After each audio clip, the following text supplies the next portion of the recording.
वाळवा तालुक्यातील इटकरे इथं प्रस्तावित नागपूर गोवा शक्तीपीठ महामार्गाला विरोध दर्शवण्यासाठी ग्रामपंचायत कार्यालयात ग्रामस्थ आणि शेतकऱ्यांची बैठक पार पडली। या मार्गामुळे परिसरातील शेतकऱ्यांच्या शेतीचं मोठ्या प्रमाणात नुकसान होणार असल्याची चिंता व्यक्त करत ग्रामस्थांनी शासनाने हा मार्ग पुनर्विचारात घ्यावा अशी मागणी केली। नागपूर ते गोवा दरम्यान जाणारा हा मार्ग सांगली जिल्ह्यातील बोरगाव, इस्लामपूर, कामेरी, इटकरे आणि कुरळप परिसरातून जाणार असल्याचं सांगण्यात आलं। ग्रामस्थांनी शेतजमिनींचं संरक्षण करण्यासाठी एकजुटीने लढा देण्याचा निर्णय घेतलाय। खरं तर या मीटिंगसाठी किंवा चर्चेसाठी फक्त बाधित मंडळी नाही आली पाहिजे। सगळ्यात महत्त्वाचा मुद्दा आहे की बाधितच्या पेक्षा पण जे बाधित नाहीत अशांना खूप त्रास होणार आहे, हे अजूनही काही लोकांना समजलेलं दिसत नाही। कारण जेव्हा हा शक्तीपीठ होणार आहे तेव्हा 25-30 फूट उंचीच्या भिंती पुलाच्या होणार आहेत। त्यामुळं शेतामध्ये साठलेलं पाणी हे निचरा व्हायला मार्ग मिळणार नाही आणि सर्व शेती आपली क्षारयुक्त जमीन, जशी आमची जमीन एक तुळजापुराकडे आहेत बघा, ज्याला आम्ही आडवा बांध असा शब्द आहे, तर तशा जमिनी निर्माण होणार आहेत।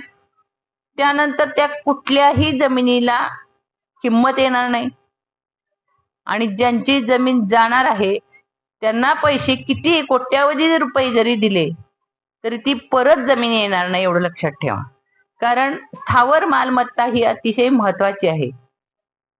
आपण बघितलं या रस्त्याची कुणाचीही मागणी नाही।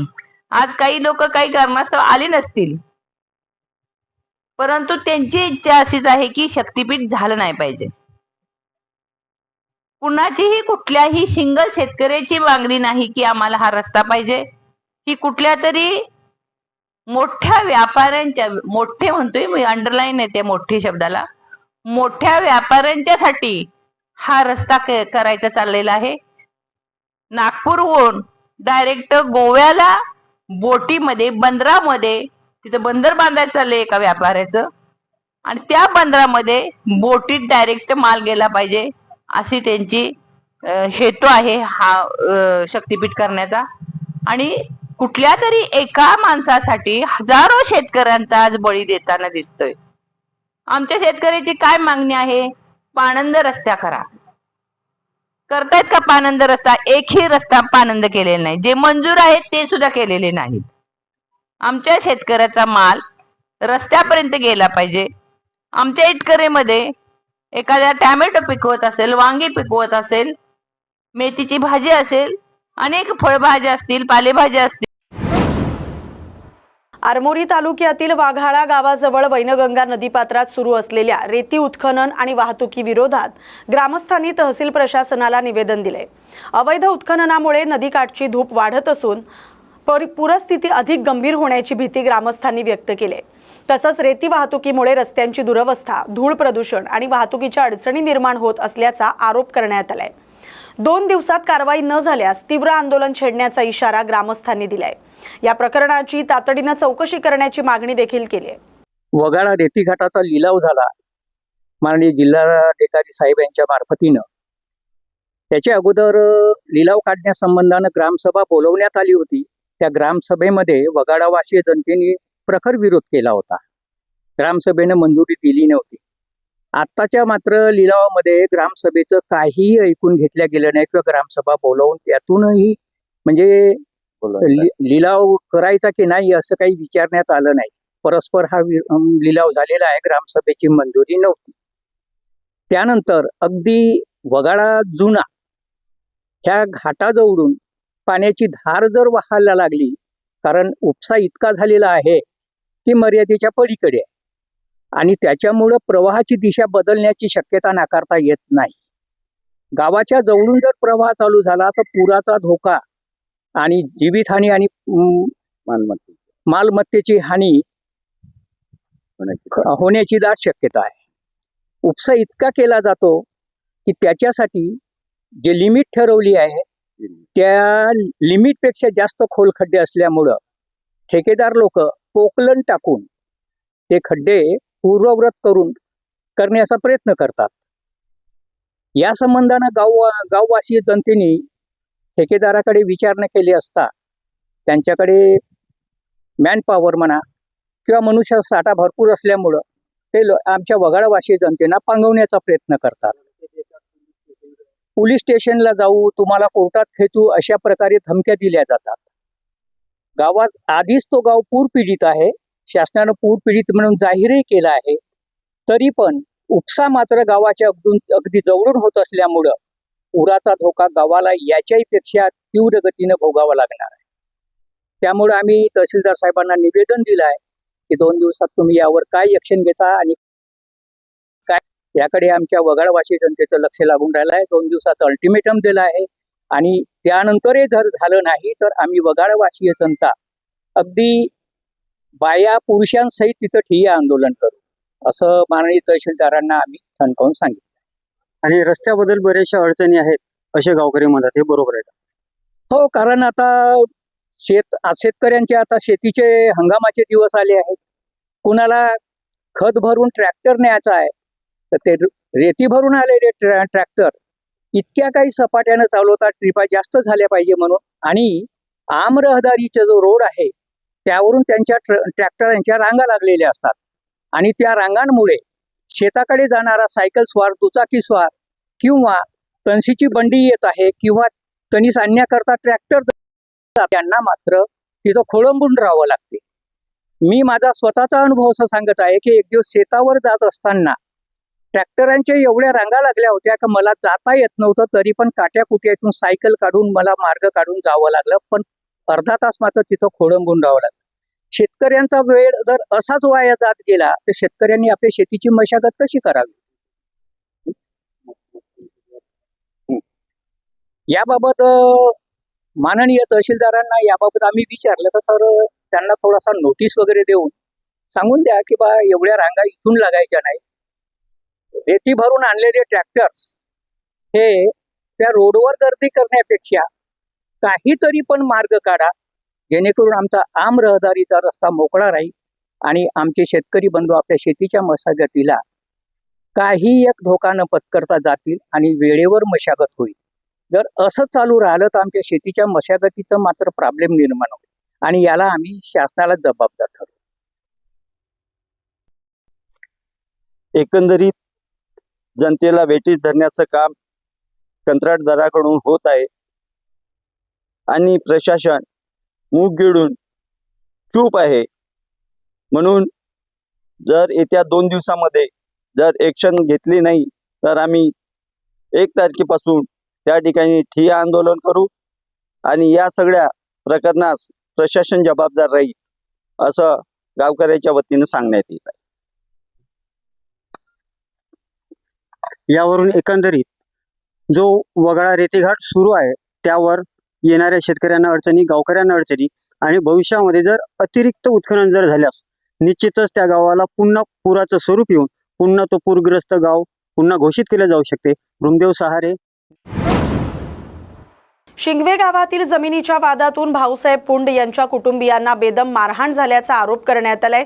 या घटनेत जखमी झालेले गणेश पुंड यांच्यावर सध्या अहिल्यानगर येथील खासगी रुग्णालयात उपचार सुरू आहेत. पुंड कुटुंबानं MIDC पोलीस ठाण्याच्या कामकाजावर प्रश्नचिन्ह उपस्थित करत घटनेनंतर पोलिसांनी योग्य दखल घेतली नसल्याचा आरोप केलाय.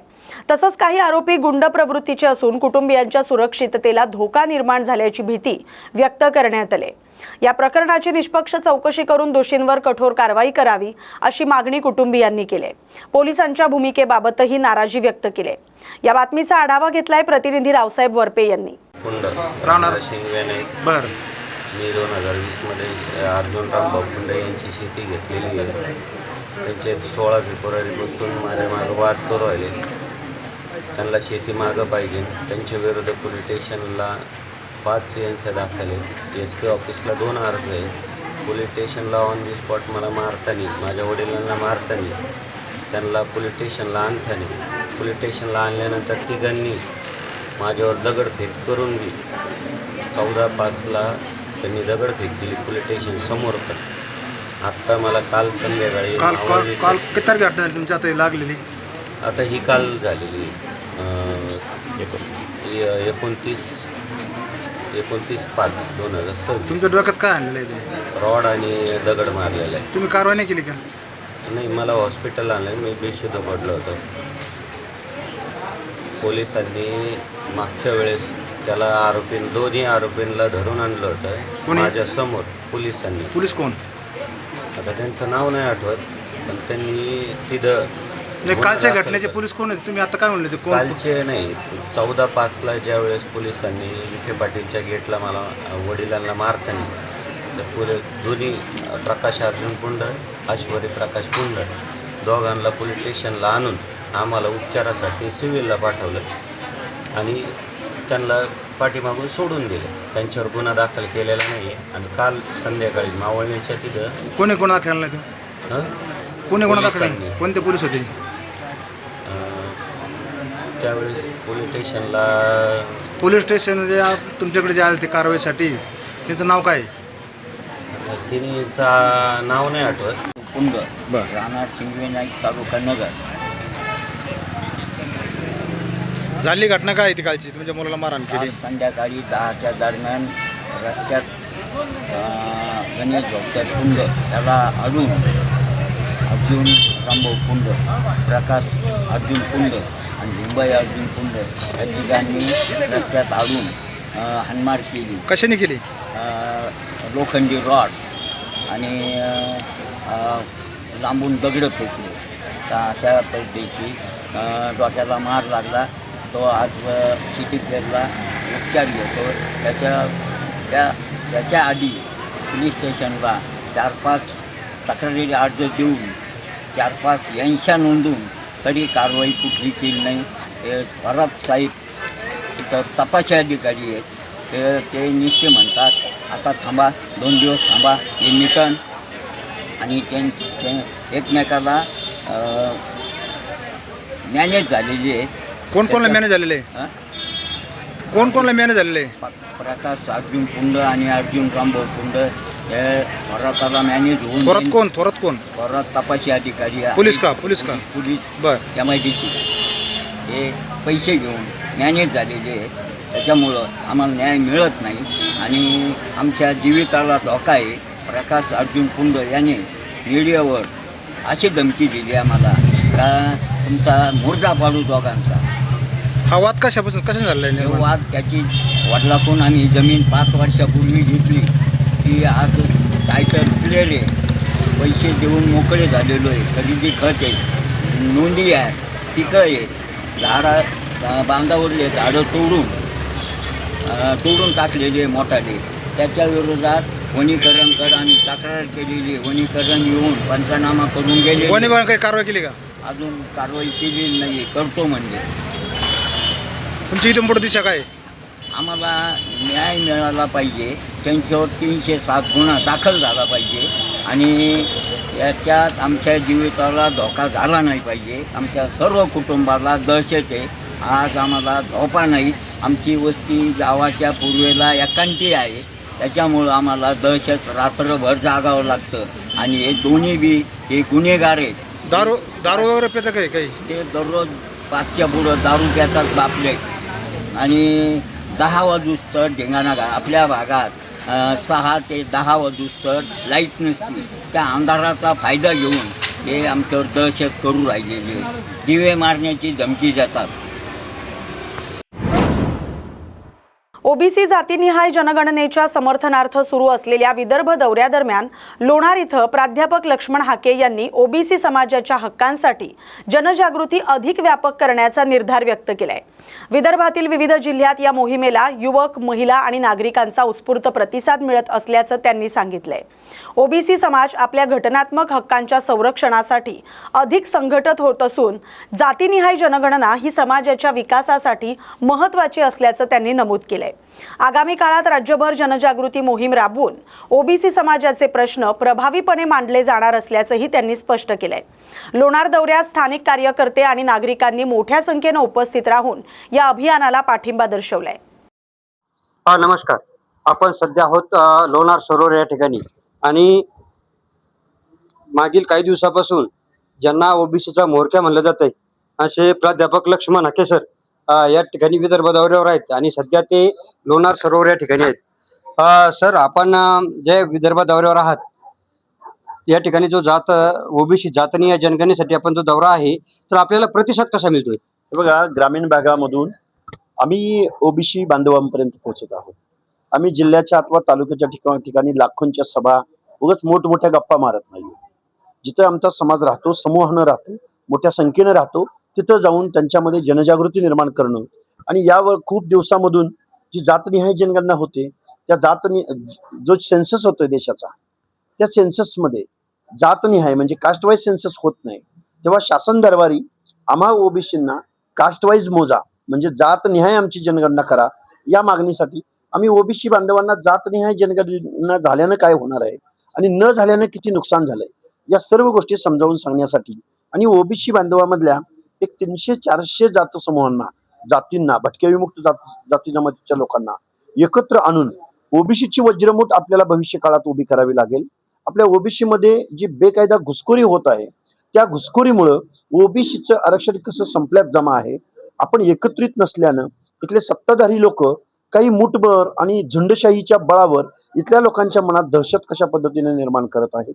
आरक्षण कसं बेकायदा आरक्षण ताबा मारून ते स्वतःकडे घेत आहेत. या सगळ्या गोष्टी या गावगाड्यातल्या ओबीसी बांधवांना समजावून सांगणे हा आमचा मुख्य हेतू आहे. आम्ही या 100 सभा जाहीर केल्या. त्या 100 सभांची सुरुवात आम्ही अहिल्यानगर जिल्ह्यामध्ये सुरू केली. त्यानंतर आम्ही विदर्भामध्ये यायचं ठरवलं. देऊळगाव राजा, सिंदखेड राजा, आज लोणार अशा अनेक तालुक्यामधून आम्ही जेव्हा जातो तेव्हा माणसांचा उत्स्फूर्त असा प्रतिसाद भेटतो. आमच्यामध्ये ओबीसी बांधव तर आहेतच आणि ओबीसीच्या वेगवेगळ्या जात समूहांच्या जिथं ज्यांची संख्या जास्त आहे तिथं हे संवाद मेळावे होत आहेत. आमच्या बरोबर दलित बांधव येतोय, आमच्या बरोबर अल्पसंख्याक बांधव येतोय, जे सामाजिक न्यायाच्या प्रतीक्षेमध्ये आहेत, जे आरक्षणाच्या दायऱ्यामध्ये येतात, जे गावगाड्यामध्ये शोषित वंचित पीडित आहेत, सत्ताधारी वर्गाला म्हणजेच इथल्या प्रस्थापित लोकांना त्यांच्या अन्यायाला जुलूम जबरदस्तीला राजकारणाला बळी पडलेले आहेत त्या सर्व लोकांचा सपोर्ट आम्हाला महाराष्ट्रामध्ये आणि विशेष करून विदर्भाच्या दौऱ्यावर आम्ही आहोत. विदर्भामध्ये आम्हाला गावोगाव मिळत आहे. आज मनोज जरांगे पाटील जे उपोषणाला बसले आहेत त्याबद्दल आपली प्रतिक्रिया? बघा, ते उपोषणाला कायम बसतंय, ते बेकायदा मागणी करतंय. त्याला संविधान मान्य नाही, त्यांना लोकशाही मान्य नाही, इथल्या गावगाड्यातल्या ओबीसीचे हक्क अधिकार मान्य नाहीत. बघून घेई आम्हाला ओबीसी मधूनच पाहिजे. ही जी अरेरवीची भाषा आहे ही दादागिरीची भाषा आहे.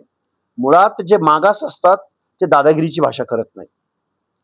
जो शोषित असतो, वंचित असतो, पीडित असतो, जो दबलेला आवाज असतो तो ओबीसी आरक्षणामध्ये येतो. जो राज्यकर्ता असतो, जो पाटील असतो, जो वतनदार असतो, जो जागीरदार असतो, जो बघून घ्यायची भाषा बोलतो तो कसा मागास असू शकतो बरं? जो इथल्या शासकीय व्यवस्थेला कायदा सुव्यवस्थेला वेठीस धरतो, वेगवेगळ्या लोकांना शिवराळ भाषेमध्ये कमरेखालच्या भाषेत बोलतो आणि परत त्यालाच शासन बेकायदा मागणी असून सुद्धा त्याला रेड कार्पेट घालतं, त्याला शिष्टमंडळ जाऊन भेटतं. हे काय चाललंय नक्की महाराष्ट्रामध्ये? मुळात महाराष्ट्राच्या मुख्यमंत्र्यांनी शासनानं तुम्ही 13-14 करोड जनतेच्या दायित्वाची तुमच्यावर जबाबदारी आहे. ही जबाबदारी असताना जर तुम्ही जरांगेला एका खुळचट माणसाच्या मागण्यांना जर तुम्ही रेड कार्पेट घालत असाल तरी आमचे हक्क अधिकार आज अडचणीत आहेत.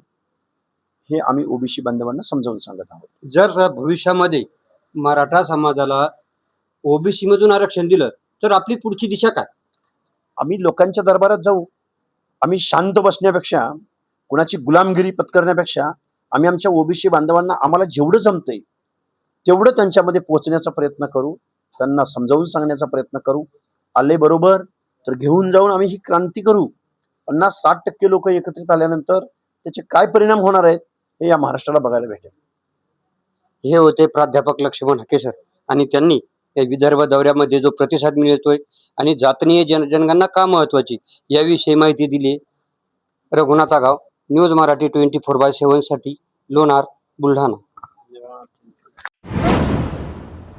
चंद्रपूर जिल्ह्यात 93 गुंतवणूकदारांची तब्बल 2,77,00,000 रुपयांची फसवणूक झाल्याप्रकरणी रामनगर पोलीस ठाण्यात गुन्हा दाखल करण्यात आलाय।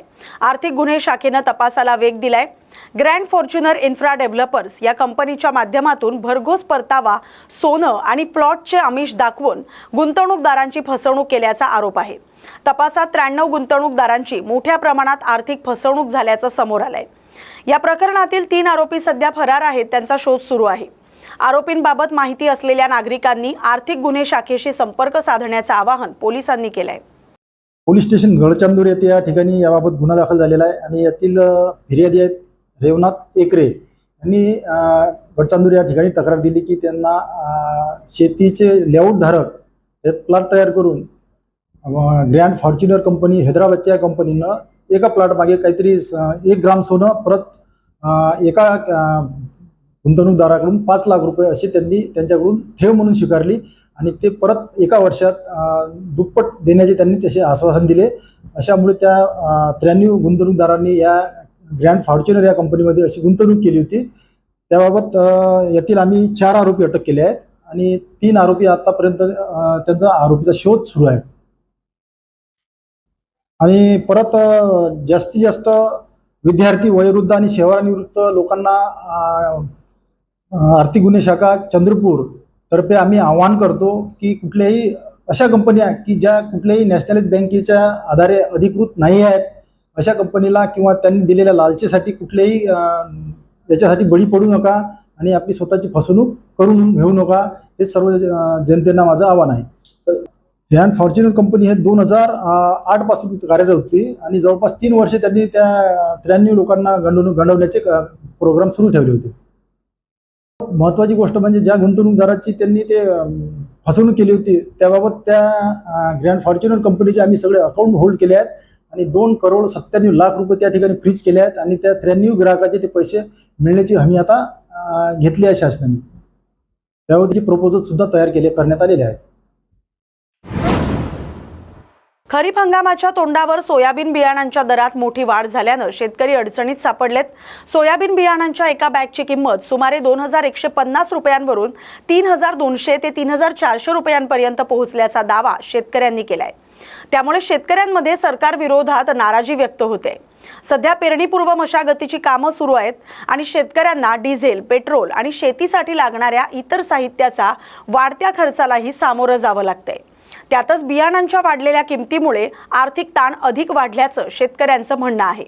शेतीसाठी लागणारी अवजारं, बियाणं, खतं आणि कीटकनाशकं यांचे दर कमी करून शेतकऱ्यांना दिलासा द्यावा अशी मागणी शेतकऱ्यांनी सरकारकडे केली आहे। सातारा जिल्ह्यातील कोयना धरणातील पाणीसाठा मोठ्या प्रमाणात घटला असून सध्या अवघा 15 टीएमसी पाणी शिल्लक असल्याचं चित्र समोर आलंय। पाण्याची पातळी कमी झाल्यानं जलाशयाखालील जुनी मंदिरं, घरांचे अवशेष आणि बुडालेल्या गावांच्या खुणा पुन्हा एकदा दिसू लागल्यात। दरम्यान कराड तालुक्यातील पाठरवाडी गावात भीषण पाणी टंचाई निर्माण झाली असून ग्रामस्थांना पिण्याच्या पाण्यासाठी मोठी पायपीट करावी लागते। जनावरांसाठी देखील पाण्याचा गंभीर प्रश्न निर्माण झालाय। ग्रामस्थांनी प्रशासनाकडे तातडीच्या उपाययोजनांची मागणी केली आणि कायमस्वरूपी पाणी पुरवठा योजना पूर्ण करण्याची अपेक्षा व्यक्त केली।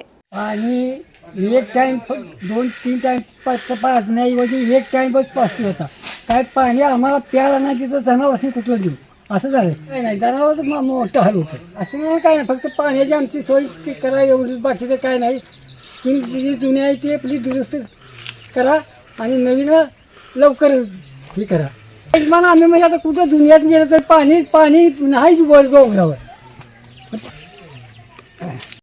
आमच्या गावाला पाणी समस्या या कारणामुळे झालेली आहे। गेली 40 वर्षाची स्कीम बंद पडल्यामुळं तिथं लिकेज झाल्यामुळे त्याला रोज काहीतरी घोटाळा होतो। दुसरी गोष्ट, आमच्या गावाला जलजीवनची नवीन स्कीम आहे, तिचं बी पाणी काही वरती येत नाही। आमचं गाव डोंगराव असल्यामुळं पाण्याची फार मोठी टंचाई आहे। प्रशासनाकडे आम्ही मागणी केली की आमची पाईपलाईन जी जुनी आहे ती दुरुस्त करून मिळावी, नवीनचं लवकरात लवकर काम व्हावं आणि आम्हाला पाण्याची सोय ही झाली पाहिजे, हीच मागणी आमच्याकडे प्रशासनाकडे। राज्यात विधान परिषदेच्या निवडणुकीची रणधुमाळी सुरू झाली. गोंदिया भंडारा स्थानिक स्वराज्य संस्था मतदारसंघाची जागा महाविकास आघाडीत काँग्रेसच्याच वाट्याला आली आहे. त्यामुळे काँग्रेसचा उमेदवार कोण असणार याकडे राजकीय वर्तुळाचं लक्ष लागलंय. काँग्रेसचे जिल्हाध्यक्ष अमर वराळे यांनी महाविकास आघाडी एकत्रितपणे निवडणूक लढणार असून काँग्रेसचा उमेदवार विजयी होईल असा विश्वास व्यक्त केलाय. इच्छुक उमेदवारांचे अर्ज पक्षाकडे आलेत. निरीक्षक आणि पक्षश्रेष्ठींच्या चर्चेनंतर अंतिम उमेदवाराची घोषणा केली जाणार आहे. भाजपकडून प्रफुल्ल अग्रवाल यांच्या उमेदवारीबाबत सुरू असलेल्या चर्चेवर बोलताना वराळे यांनी गोपालदास अग्रवाल आणि त्यांचे पुत्र प्रफुल्ल अग्रवाल हे काँग्रेसशी निष्ठावान असल्याचं सांगत अशा बातम्यांमध्ये तथ्य नसल्याचं म्हटलंय. तसंच महाविकास आघाडीची सर्व मतंही काँग्रेसला मिळतील आणि भाजप विरोधातील नाराजीचाही फायदा होईल असा दावा करत उद्या संध्याकाळपर्यंत काँग्रेसचा उमेदवार जाहीर होण्याची शक्यता त्यांनी व्यक्त केली. काल मुंबई येथे झालेल्या बैठकीमध्ये महाविकास आघाडीच्या सगळ्या नेत्यांनी मिळून जागा वाटणीवर शिक्कामोर्तब केलेला आहे आणि त्यानुसार गोंदिया भंडाराची विधान परिषदेची जागा जी आहे ती काँग्रेसच्या वाट्याला आलेली आहे आणि काँग्रेसच्या वाट्याला आल्यामुळे काँग्रेसचा कार्यकर्ता म्हणून काँग्रेसचे नगरसेवक, नगरपंचायतचे सदस्य, जिल्हा परिषद सदस्य यांच्या सगळ्या मतदारांमध्ये अतिशय उत्साह संचार झालेला आहे. उमेदवार किती आपल्याकडे यादी आली आहे त्यांची इच्छुक उमेदवाराची? 4 ते 5 उमेदवारांची निवडणूक लढण्याची तयारी आहे. काही लोकांनी फॉर्मसुद्धा त्या ठिकाणी आणलेले आहेत. आता या गोंदिया भंडारा विधान परिषदेच्या निवडणुकीकरिता माजी प्रांताध्यक्ष नानाभाऊ पटोले यांची प्रभारी निरीक्षक म्हणून निवड झालेली आहे. माननीय प्रांताध्यक्ष हर्षवर्धन सपकाळ साहेब यांनी गोंदिया भंडाराच्या निवडणुकीकरता निरीक्षक म्हणून नानाभाऊ पटोले यांची नियुक्ती केलेली आहे. नानाभाऊ पटोले यांच्या अहवालानुसार प्रदेश काँग्रेस कमिटीची जी आमची पार्लमेंटरी बोर्ड आहे ते बोर्ड बसून निर्णय घेतील व त्यावर शिक्कामोर्तब करतील. ज्याच्या नावावर शिक्कामोर्तब करतील त्याला अधिकृतपणे फॉर्म भरावा लागेल काँग्रेसचा आणि त्यानंतर निवडणुकीला सुरुवात होईल. उमेदवार केव्हा ठरणार आपला? बघा, एक स्ट्रॅटेजी म्हणून आमचा उमेदवार अजूनपर्यंत आम्ही ठरवून जाहीर नाही केलेला आहे. BJPकडे पाशवी बहुमत आहे असा दावा ते लोक करत आहेत. महायुती म्हणून त्यांच्याकडे 85% मतदान असल्याचा दावा भाजपाचे वरिष्ठ नेते आपल्या इंटरव्ह्यूमध्ये करत आहेत. 85% मतदार असल्यावर सुद्धा जर BJP आणि महायुती आपले नाव जाहीर करत नाही आहे तर त्याचाच एक स्ट्रॅटेजी निवडणुकीला जिंकायला लढायला एक स्ट्रॅटेजी लागते. त्या स्ट्रॅटेजीच्या अनुषंगाने आम्हीसुद्धा आपला उमेदवार ऐन वेळेवर जाहीर करू, परंतु उद्या दुपारनंतर केव्हाही उमेदवार जाहीर होऊ शकतो. माजी आमदार काँग्रेसचे गोपालदास अग्रवाल यांचे पुत्र हे तिकीट मागण्यासाठी भाजपकडे गेले होते अशी सूत्राची माहिती होती, काय सांगणार? सूत्र म्हणजे काय, मीडियामधूनच माहिती मिळते आणि मीडिया कशा प्रकारचा आहे तुम्हाला माहीतच आहे आणि मीडियाच्या सगळ्या बातम्या खऱ्या होत्यात असं काही नाही आहे. मला पण तुमच्याच लोकांकडून या गोष्टीची माहिती मिळाली, परंतु गोपालदास अग्रवाल हे काँग्रेसचे वरिष्ठ नेते आहेत, महाराष्ट्र प्रदेश काँग्रेसचे उपाध्यक्ष आहेत. त्यांचा मुलगा प्रफुल्ल अग्रवाल हा गोंदिया नगर परिषदेमध्ये काँग्रेसच्या याच्यातून स्वीकृत सदस्य आहे. त्यामुळे त्यांचा कुठेही इकडे तिकडे जाण्याचा प्रश्न नाही. ते जेव्हा केव्हा त्यांच्या नावावर शिक्कामोर्तब होईल ते काँग्रेसकडूनच उमेदवार म्हणून आपला अर्ज दाखल करतील. बीड जिल्ह्यातील गेवराई तालुक्यातील ब्राह्मणगाव इथं एक धक्कादायक घटना समोर आले. गावातील हनुमान मंदिरातील मूर्तीला मांस चिकटवण्यात आल्याचा प्रकार उघडकीस आलाय. तसंच मंदिर परिसरातही काही ठिकाणी मांस पडलेलं आढळून आलंय. या घटनेमुळे गावात संतापाचं वातावरण निर्माण झालंय. ग्रामस्थांसह परिसरातील नागरिकांनी तीव्र निषेध व्यक्त केलाय. घटनेची माहिती मिळताच पोलिसांनी तातडीनं घटनास्थळी धाव घेत परिस्थिती नियंत्रणात आणली. कोणताही अनुचित प्रकार घडू नये यासाठी परिसरात बंदोबस्त वाढवण्यात आलाय. या प्रकरणातील दोषी व्यक्तींचा शोध घेऊन त्यांना लवकरात लवकर अटक करण्यात येईल असं आश्वासन पोलीस प्रशासनाकडून ग्रामस्थांना देण्यात आलंय. आज सकाळी 7 वाजल्यापासून पोलीस बंदोबस्त इथं पर्याप्त प्रमाणात लावण्यात आला होता माननीय वरिष्ठांच्या आदेशाप्रमाणे आणि त्याप्रमाणे आज बरेचसे भक्त हे जमा झाले होते आणि त्याप्रमाणे गावामध्ये एक गावातून येताना रॅलीने येऊन त्या ठिकाणी प्रथमतः अभिषेक आणि नंतर आरती झाली आणि बऱ्याचशा लोकांनी त्याच्यामध्ये वक्त्यांनी आरोपीला लवकरात लवकर अटक करण्याबाबत मागणी केलेली आहे आणि त्याबाबत पोलीस प्रशासनातर्फे सुद्धा कायदा सुव्यवस्था राखण्याचं आवाहन करण्यात आलेलं होतं. त्याप्रमाणे मॉब आता ह्या ठिकाणाहून निघून गेलेला आहे. आरोपी अटक मागणी काय करता येतं त्यांना आपण काय आता आरोपी अटकेची त्यांची मागणी आहे. त्यावर आम्ही त्यांना सांगितलेले आहे की पोलीस स्टेशनच्या 2 टीम आणि LCBच्या 2 टीम त्यावर काम करत आहेत आणि लवकरच आरोपी आम्ही त्यांना अटक करू आणि त्याच्यावर योग्य त्या कलमाप्रमाणे प्रथमच आपला FIR दाखल झालेला आहे आणि आरोपी निष्पन्न झाल्यानंतर त्याची जी काय जसं रेकॉर्ड असेल त्याप्रमाणे त्याच्यात तपासामध्ये आणखीन काही कलमा ऍड होतील का त्याप्रमाणे आणि त्यावर योग्य ती प्रतिबंधक कारवाई सुद्धा करण्यात येईल. अनेक जणांच्या भावनेचा उद्रेक होतो त्यांना शांतीसाठी काय हवं की आता ही घटना घडलेली ही गोष्ट खरी आहे, परंतु त्याच्यावर आम्हाला पोलिसांना काम करायला वेळ मिळाला पाहिजे आणि त्याच्यावर कोणी कायदा हातात घेऊ नये. कारण जर समजा याचा भावनेचा उद्रेक होऊन जर काही काम जर दिसले तर त्यांच्यावरही कायदेशीर कारवाई करण्यात येईल. त्यामुळे कोणीही याच्या भावना समजू शकतो आम्ही, परंतु त्या भावना संदर्भात त्यांनी कोणीही या प्रकारचा कायदा हातात घेऊ नये. पोलीस त्यांचं आमचं पद्धतीने आम्ही काम करतोय आणि आम्ही लवकरच त्याच्यामध्ये आरोपीला ताब्यात घेऊ. धुळे दौऱ्यावर असताना शालेय शिक्षण मंत्री दादा भुसे यांनी विद्यार्थ्यांच्या हितासाठी महत्त्वाची माहिती दिली आहे. राज्यातील शाळांमध्ये विद्यार्थ्यांना दर्जेदार आणि त्वचेला सुरक्षित असं गणवेश मिळावेत यासाठी 100% पॉलिस्टर कपड्याच्या गणवेशांना परवानगी नसल्याचं स्पष्ट केलंय. मोफत गणवेश योजना अंतर्गत सुती आणि मिश्रित दर्जेदार कापडाचे गणवेश देण्यावर भर देण्यात आलेला आहे. नियमांचं उल्लंघन करणाऱ्या शाळांवर कारवाई केली जाणार आहे. विद्यार्थ्यांच्या आरोग्य आणि सोयीला प्राधान्य देत शासनानं ही भूमिका घेतल्याचं दादा भुसे यांनी सांगितलंय. याशिवाय मनोज जरांगे पाटील यांच्या मागण्यांबाबत सरकार सकारात्मक असून संवादातून तोडगा काढण्याचे प्रयत्न सुरू असल्याचंही त्यांनी नमूद केलंय.